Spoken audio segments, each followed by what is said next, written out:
নমস্কার বন্ধুরা, আমি প্রীতি। গল্প আড্ডা চ্যানেলে আসার জন্য সবাইকে ধন্যবাদ। 18 সেপ্টেম্বর রাত 8:15টার দিকে ঢাকা বিশ্ববিদ্যালয়ে তোফাজ্জল নামক এক যুবককে হত্যা করা হয়। সেই নিয়েই জ্বলছে এখন গোটা বাংলাদেশ। সে যেভাবে মারা হয়েছিল সেটা শুনলে আপনারও চোখে জল চলে আসবে। যে ভিকটিম তোফাজ্জল নামে একজন ব্যক্তি, যেখানে একটা নারকীয় হত্যাকাণ্ড ঘটেছে, সেই তোফাজ্জল ছিল একটা পাগল, মানসিক রোগী।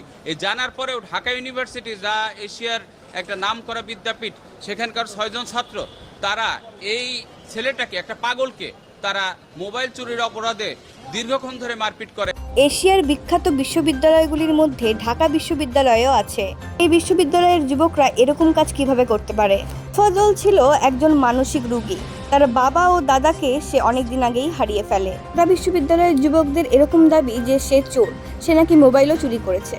তারপরে তাকে এরকমটা বলা হয় যে সে যতক্ষণ ভাত খেতে পারবে ততক্ষণ সে বেঁচে থাকবে। ভাত খাওয়া শেষ হলে তাকে একটা ঘরের জানলায় বাঁধা হয় এবং প্রচুর পরিমাণে তাকে মারাও হয়। তার উপর এতটাই অত্যাচার করা হয়েছিল যে সে আর বাঁচেনি। আন্দোলনকারীদের দাবি, সে যদি চোর হয়েই থাকে তাহলে প্রশাসনের সাহায্য কেন নেওয়া হলো না। তোফাজ্জল হত্যায় 6 জনকে ধরা হয়েছে, কিন্তু 6 জনের মধ্যে একজনের পরিচয় এখনো পর্যন্ত জানা যায়নি।